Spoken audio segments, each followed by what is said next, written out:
Tentang materi halaqah yang kelima, pengagungan terhadap ilmu, tentang penjelasan Ustadz tidak mengambil ilmu dari mubtadi', ahlul bid'ah, kecuali dalam keadaan terpaksa. Mohon dijelaskan batasan keterpaksaan atau pengecualian dalam hal ini. Terima kasih. Jazakumullah khairan. Ya. Sebagian salaf seperti Muhammad bin Sirin, beliau mengatakan dalam ucapan beliau yang masyhur, diriwayatkan oleh Al-Imam Muslim di dalam muqaddimah syarah di dalam muqaddimah sahih beliau mengatakan inna hadzal ilma dinun fanzuru amman ta'khuduna dinakum. Sesungguhnya ilmu ini adalah agama, yaitu yang kita akan bertemu dengan Allah SWT membawa agama ini. Maka adalah kalian melihat dari siapa kalian mengambil agama kalian. Maka termasuk adab di dalam menuntut ilmu adalah kita mengambil ilmu ini dari ahlul ilm, yang mereka berasal dari kalangan ahlus sunnah wal jamaah. Dahulu para muhaddithin melihat ketika mereka mau mengambil hadis, kalau dia adalah termasuk ahlus sunnah maka diambil ilmunya, kalau bukan termasuk ahlus sunnah maka tidak diambil ilmunya. Yang demikian karena dikhawatirkan ketika seseorang mengambil ilmu dari seorang ahlul bid'ah, maka ahlul bid'ah tadi akan menularkan kebid'ahannya, menyampaikan sesuatu yang bertentangan dengan syariat. Dan mungkin karena kita masih lemah ilmunya sebagai seorang murid, bisa dengan mudah termakan oleh syubhat tadi, dan kita tidak merasa. Oleh karena itu para salaf mengingatkan jangan sampai kita mengambil ilmu dari ahlul bid'ah. Itu adalah asal dari masalah ini.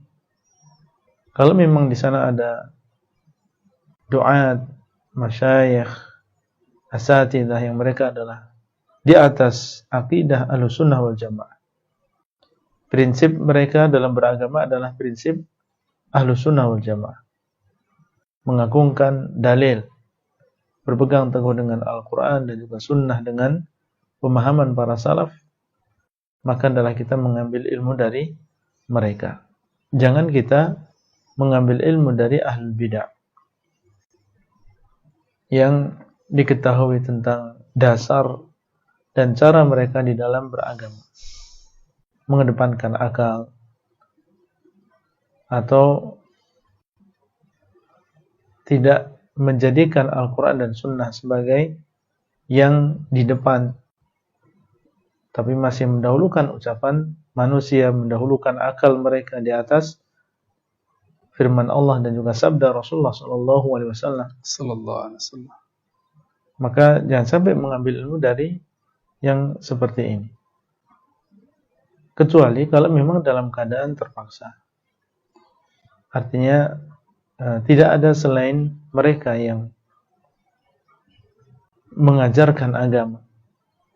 Tidak ada di sana dai Ahlussunnah wal Jamaah. Tidak ada di sana ustadz yang mengajarkan agama. Yang ada hanya mereka saja. Sementara kita harus belajar misalnya tentang tata cara ibadah, sholat atau wudu misalnya, atau kita harus bisa membaca Al-Quran. Maka dalam keadaan demikian tidak masalah seseorang mengambil ilmu dari mereka sekedarnya saja. Dan berhati-hati sekali jangan sampai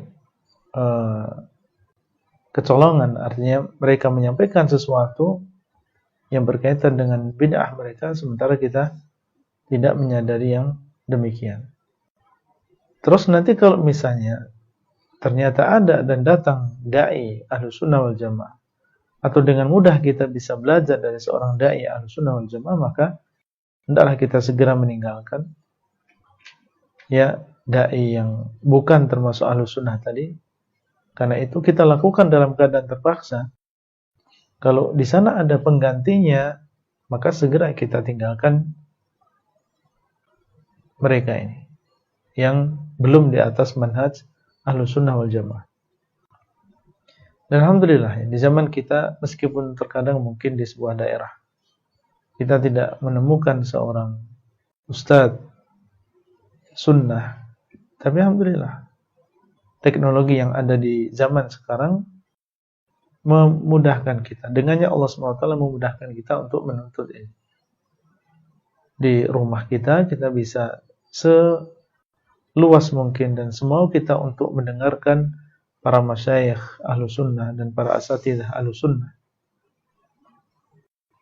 Banyak di sana kemudahan. Artinya keterpaksaan di sini menjadi sempit sekali karena sudah banyak kemudahan bagi kita untuk bisa menimba ilmu dari para asatidzah ahlus sunnah wal jamaah yang mereka alhamdulillah siang dan malam mereka menyampaikan ilmu. Ya, dengan berbagai cabang ilmu dari masalah akidah, masalah fikih juga ada, masalah tazkiyatun nufus juga ada, tentang masalah usul fikih juga ada. Tinggal kita menyediakan waktu kita dan mengorbankan sebagian harta kita ya dengan kuota untuk bisa menimba ilmu dari mereka. Jadi keadaan terpaksa di sini semakin sempit. Kalau memang di sana ada keadaan ya sama sekali dia tidak bisa menimba ilmu kecuali dari ahlul bidah, maka seperti yang tadi kita sampaikan, wallahu taala a'lam. Baik, jazakallah khairan. Nah.